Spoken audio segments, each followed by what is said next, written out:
Hello there. It has been a few days now since the premiere of Alien Earth, so there are some spoilers ahead in this video. If you don't want any spoilers, don't watch it. I am going to try and keep the minimum. This isn't going to be a long video. This is more just my initial first reaction as a fan. I'm not going to do a full breakdown because I don't really want to lean into positive, negative. You should form your own opinion. However, that said, I am going to share some of my thoughts on it. Just a few, as like an initial response. I've only watched it once as of yet, so I'm probably going to miss out a few things, but generally speaking, I actually really enjoyed it. A lot of people were kind of on the fence about this. Now, personally, I'm a huge Alien and Predator fan. Of course, them two universes are linked, as we have seen with the upcoming, as of the launch of this episode, the upcoming Predator Badlands, of course, the AVP movies, the games, the novels, Predator 2, etc. There's a lot of overlap, and this year, 2025, is a great year. We've got Predator Killer of Killers, Predator Badlands, and Alien Earth all coming out in the same year. And the first two episodes, as of now, had dropped of Alien Earth, and I have to say, generally, I loved it. It was fantastic. It was pretty much everything I expected it to be. I'm going to go over the things I liked and didn't like. There are spoilers, and as I said, this isn't a comprehensive breakdown, but share your thoughts in the comments below. What did you like or dislike? Do you agree with me, or have you just completely written it off as more of a cash grab? That said, I did really like the introduction of the Xenomorph in this. Just to point it out, let's get it out of the way. This is an Alien series. The Xenomorph has to be done right. Upon first seeing it, I did think there was something a little off about the way it looked. Now, I know they changed the design of Xenomorphs in every film, so that I didn't have an issue with, but there was something about its face that didn't quite look right to me. It looked like it had almost like its mouth was too big and the teeth were too human. I don't know what it was. There was just something off, but not in an unsettling way, just off, just looked different. And the inner jaw seemed a lot larger. Other than that, I said no issue with it. I did really actually enjoy how they introduced it. There was no build-up. There was no someone got face hugged, someone gets chest bursted, and then they're all trying to figure it out. No, this thing's just a fully grown beast running around the ship, just killing everything. I really liked that. I really liked that they've not necessarily shifted focus away from Weyland-Yutani, but they're expanding the universe a little bit. When we're introduced, of course, we first find the ship flying through space. Everything is fine. We've got the usual band of space truckers that, unlike the original gang of Dallas and his crew, who had no idea what they were walking into other than Ash, of course, this group fully aware of what their cargo is. They know what they've picked up. They allude to many people dying and its capturing. The ship itself is beautifully reminiscent of the Nostromo. It is clearly the same era of Starship with overlapping technology, the sort of retro sci-fi aesthetic, the color palette, the exposed machinery, the steam, even the actual pods the crew were in, the hibernation pods. They were the same design as those of the Nostromo. Again, we would be living in a mass production universe. It makes sense. I loved that. They were aboard a deep space research vessel called the Maginot. And for those of you who don't know the reference, Maginot is a reference to the Maginot Lines. It's actually a reference to a person the Maginot Lines were named after, but I have to assume that they were named after the actual Maginot Lines, which were the futile defences in France that were designed to prevent another German invasion, like what happened in the First World War, and stop armour, but the Germans just went around it because they were entrenched defences. Where they did engage the Germans, they were very effective, to the credit of the French and the designers that built them, but for the most part the Germans simply went around them, stayed out of range of them, stayed clear of them. And I think that's alluding to the futility of the research here. It's messing with things that they don't understand, and it's just futile. The beast is going to get out, it's going to kill people. The ship itself is gorgeous. It's massive as well, much bigger than I actually thought it was going to be. When you see it crash, and I did watch someone else's video saying that this thing would have hit the ground with the speed of a meteor, it should have leveled that entire city and been incinerated. The ship was not without power. Its engines were still clearly operational. I think it made a controlled crash landing. of some level. That will be my interpretation. The ship was clearly not moving at terminal velocity. It was clearly decelerating, although it couldn't safely land. And it probably killed a lot of people in that crash. I mean, it was taking out like sides of buildings and shit. It was definitely killing a lot of people. I did think the design of the ship itself was gorgeous. And I do like that we're introduced to a new sort of obnoxious little billionaire who... No, not billionaire, sorry, trillionaire. The youngest trillionaire in human history. The boy genius who founded his own company, who is definitely designed to be deeply unlikable. And we find out that Earth is divided into not necessarily nations, but corporate quarters. There's probably a government of some kind, but it's a corporatocracy in some way. There are 4 major companies. One, of course, being Weyland-Yutani, and this new one that we are introduced to. And it's in his territory that the ship crashes, and he wants it. It's a deep space research vessel filled with something, doesn't even know what, he just wants it. And I did like the gore. There's a lot of splatter, there's a lot of violence, there's a lot of gore. They don't hold back. And it has a perfect creep aesthetic where the environment keeps changing between the ship, which has crashed, and the building that it has crashed into. You've got idiot rich people not even realizing there's a problem, getting slaughtered by the xenomorph. You've got soldiers who... I do question why soldiers were sent in on a search and rescue mission, but instead of actually rescuing anyone, they go in with guns. And it's like, what did you... They didn't know what was aboard the ship. I mean, maybe it was the defense. I did think there was a bit of a logic problem there. But whatever, they do have a good response. They send people in, and there's a lot of emergency responders trying to resolve this problem, of course. They're worried that the ship's fuel will ignite. If it does, it'll explode. And that will level the entire city and kill millions. They are genuinely concerned about that, so they're trying to secure the vessel as quick as possible and get the situation under control. And of course, they don't know the ship is full of monsters. And what we learn is that they've been collecting specimens from all over the galaxy of the galaxy's most hostile and dangerous creatures. Of course, the xenomorph is one of them, but there are others. So now, without covering everything, I'm sure there'll be other things that might pop up I like. Let's just circle back around to what I don't like. One of the things I didn't like was the introduction of these new, not so much AI, but people in bodies that are of synthetic construction. These children, they make a point of saying it can only be children because their minds aren't developed enough yet. They can't do adult minds. It's a form of immortality, though. That's what they're looking for. And they've explored different ways of achieving it. And there's 3 main schools of it. And one of them being this, going to transfer your consciousness into a body. Another is cybernetics, cloning, whatever. So they're looking at these kids like an experiment. And the kids were terminal patients who've had their consciousnesses now transferred into adult-looking synthetic bodies.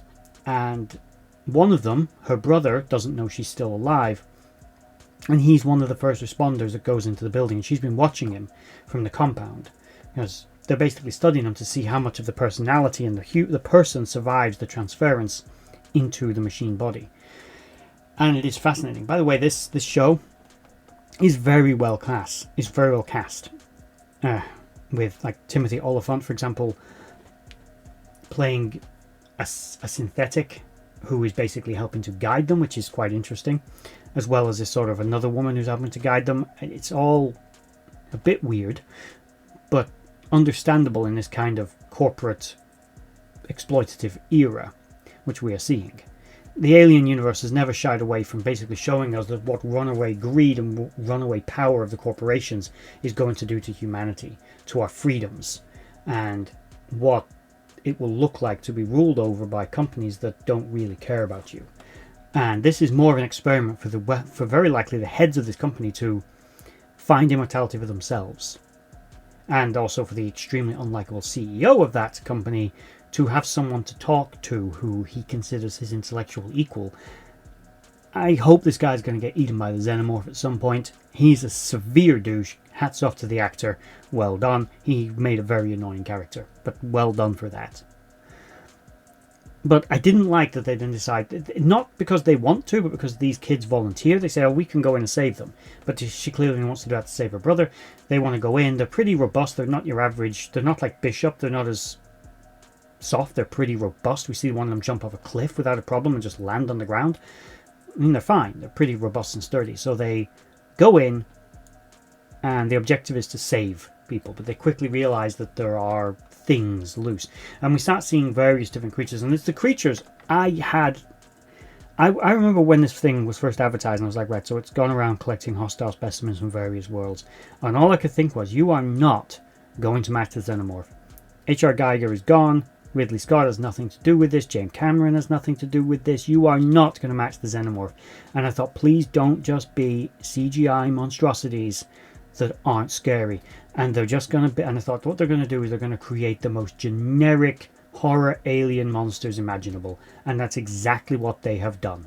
There's this one little octopus thing with multiple eyes that's just a CGI squid thing rolling on a deck. I'm like, and when they were fighting it, I was just going, squash it, just squash it. It's not very big, it's not very strong, it's clearly kind of soft. They trap it under like a metal basin. I was like, instead of putting it down on top of it where it would capture it, slam it down bottom first and splat the motherfucker. I couldn't. I was like, maybe it won't work. Maybe it'll explode in acid. But your machines do. I mean, but then they're children as well, so they're scared. I get it. It doesn't make any sense to send them in. You wouldn't. You've sent children on a search and rescue mission. He doesn't know there's monsters there, but that's not the point. We see others that are like these little bug things that like silkworms that drop down on you, and then they touch you like a leech and they suck your blood out. I mean, fine, but there's so many movies done that better. They're just CGI little creatures. They're not scary. And to be fair to their credit, they do the Xenomorph well. They've done the facehuggers we see well. They're practical. They look good.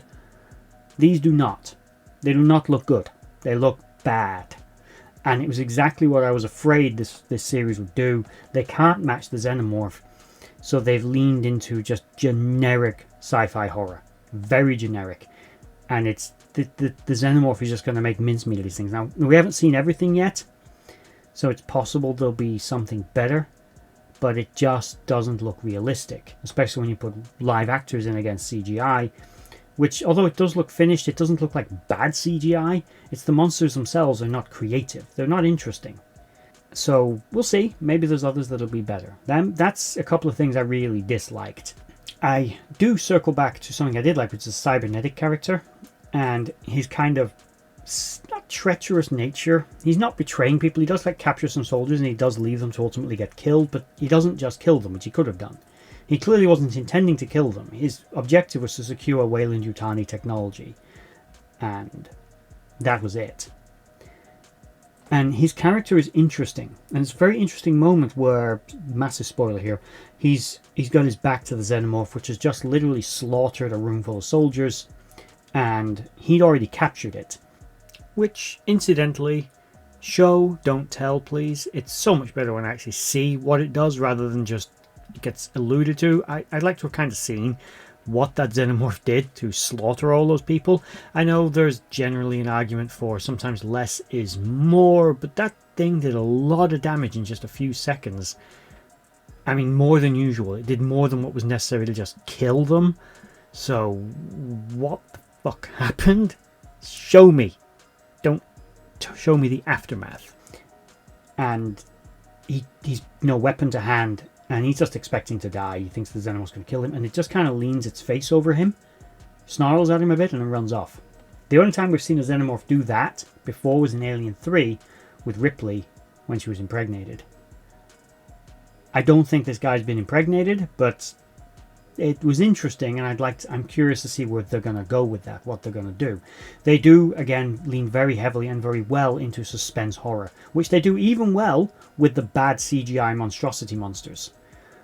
They do the suspense well. They do the what's lurking in the dark, a trick of light or shadow or blink. There's something moving in the background. There's a lot of that kind of stuff going on, and the Xenomorph is doing its usual, like hiding in places where the shapes are masking its appearance, and it just stays completely still. Like one time it's hiding in a piece of artwork. It's clever, it's smart, and that stuff they are doing extremely well. Also, circling back to the cyborg, saying nothing he captures it. Remember I mentioned that the space truckers, although they do all die, and it's brutal, which again is just beautiful. We got to know them just well enough to kind of think they weren't going to die horribly, but they do, which is just great. he manages to capture the Xenomorph comparatively easily with a kind of energy weapon stun gun, which is not necessarily new to the Alien universe, but it's basically it discharges a huge bolt of energy, but it's not like a stun gun we have now, where you have to either come into physical contact with fires cables like prongs out. This was just a stream of energy that is able to incapacitate it and then a human as well. And he doesn't kill the human, because again, I think they're setting this guy up to he's not the good guy. But because he knows what he's doing. This is what Weyland-Yutani should have done in the first place. Why send Dallas and his crew on an Nostromo to recover the Xenomorph or investigate the ship, which they clearly knew about?